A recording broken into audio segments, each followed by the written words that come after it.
संसद के बजट सत्र में आज विदेशी अंशदान विनिमय संशोधन विधेयक 2026 यानी एफसीआरए बिल को लेकर भारी हंगामा मच गया। विपक्षी दलों ने संसद के अंदर और बाहर जोरदार विरोध प्रदर्शन किया। सरकार ने फिलहाल आज इस बिल पर चर्चा टाल दी।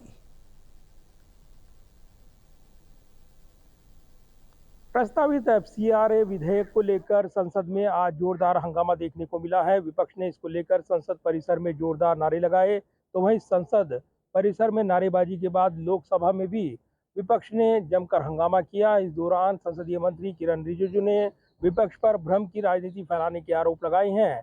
इसके अलावा भी कई महत्वपूर्ण विषयों को लेकर दोनों सदनों में चर्चा देखने को मिली है।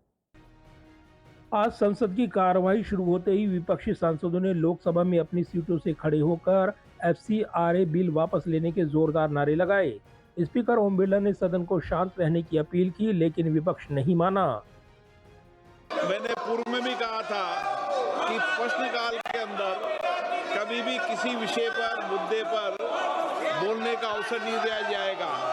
आप जिस एफसीआरए के विधेयक की चर्चा की बात कर रहे हैं, ये विधेयक जब लिस्टेड सूची में आए, जब आप विरोध कर सकते हैं।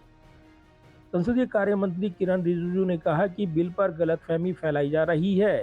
रिजिजू ने दावा किया कि ये बिल किसी धर्म या संगठन के खिलाफ नहीं है, बल्कि विदेशी फंडिंग के दुरुपयोग को रोकने और राष्ट्रीय हित में पारदर्शिता लाने के लिए है।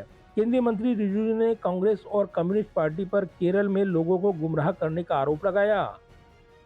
नेशनल सिक्योरिटी, नेशनल इंटरेस्ट, इसका ध्यान में रखते हुए पैसा का गलत इस्तेमाल ना हो, इसका निगरानी के लिए एक अच्छा कदम रहा है और यही सरकार कर रहे हैं। किसी धर्म के खिलाफ नहीं है।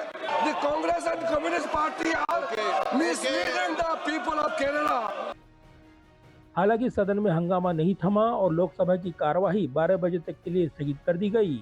वहीं कार्यवाही शुरू होने से पहले संसद परिसर में भी कांग्रेस के नेतृत्व में विपक्षी सांसदों ने मकर द्वार पर जोरदार प्रदर्शन किया। कांग्रेस महासचिव केसी वेणुगोपाल ने बिल को असंवैधानिक और अल्पसंख्यक विरोधी बताया है। इस दौरान केसी वेणुगोपाल ने कहा कि ये विधेयक एनजीओ, चर्च, स्कूल, हॉस्पिटल और अल्पसंख्यक संस्थानों पर सरकार का अत्यधिक नियंत्रण बढ़ाएगा। विपक्ष के सांसदों का आरोप है कि बिल में विदेशी फंड से बने एसेट को सरकारी नियंत्रण में लेने का प्रावधान है, जो खतरनाक है। सरकार बेवजह ये बिल लेके आई थी। मंडे का इनका बिजनेस में सिर्फ जन विश्वास बिल ये था और बिना अचानक ये लोगों ने कल ऐड कर दिया ये एफसीआरए बिल। हम लोगों ने, हमारा पूरा विरोध था। सवेरे से हम लोग पार्लियामेंट में लड़े हुए थे। पूरा केरला कांग्रेस एमपीज और तमिलनाडु एमपीज यहाँ आने की वजह से हम लोग को जोरदार इंडिया अलायंस का सारे समाजवादी साथियों के साथ और बाकी आरजेडी साथियों के साथ हम लोग पूरी तरह लड़े हैं। इसलिए सरकार प्रेशर में आके सरकार ने वादा करना पड़ा। केरला चुनाव में लोगों का बहुत बड़ा इनका डबल स्टैंडर्ड एक्सपोज हो जाती थी, इसलिए ये लोगों ने अभी ये बिल का ठंडे बस्ती में लेके आए। वहीं राज्यसभा में भी एफसीआरए बिल और अन्य मुद्दों पर सरकार विपक्ष के बीच तीखी बहस देखने को मिली है। विपक्ष ने बिल को अल्पसंख्यकों और सिविल सोसाइटी के खिलाफ बताया है।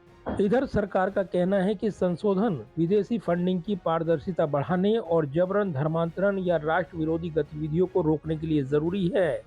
बिल में एफसीआरए लाइसेंस रद्द होने पर विदेशी योगदान से बने एसेट्स को नियंत्रित करने का प्रावधान है। वहीं कांग्रेस और वाम दल इसे अल्पसंख्यक संस्थानों, एनजीओ और सामाजिक कार्यों पर हमला बता रही हैं। खासकर केरल विधानसभा चुनाव के मद्देनजर चर्च और अल्पसंख्यक समुदायों में इस बिल को लेकर आशंका है।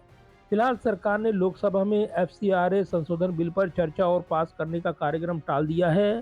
संसद में हंगामा जारी है और ये मुद्दा आगे भी गर्मा सकता है। इस बिल पर राजनीतिक घमासान तेज देखने को मिल रहा है। जाहिर है, संसद के बजट सत्र के दूसरे चरण की कार्यवाही का समापन कल यानी 2 तारीख को होना है, लेकिन इससे पहले महिला आरक्षण विधेयक को लेकर सत्र की अवधि बढ़ाए जाने को लेकर चर्चाएं हैं। खबर यह भी है कि सरकार की ओर से 16, 17 और 18 अप्रैल को विशेष सत्र की बैठक बुलाई जाने की तैयारी है, जिसमें प्रस्तावित महिला आरक्षण संशोधित विधेयक को पारित कराना है। कैमरामैन विदर्भी के साथ प्रदीप कुमार, टोटल न्यूज, दिल्ली।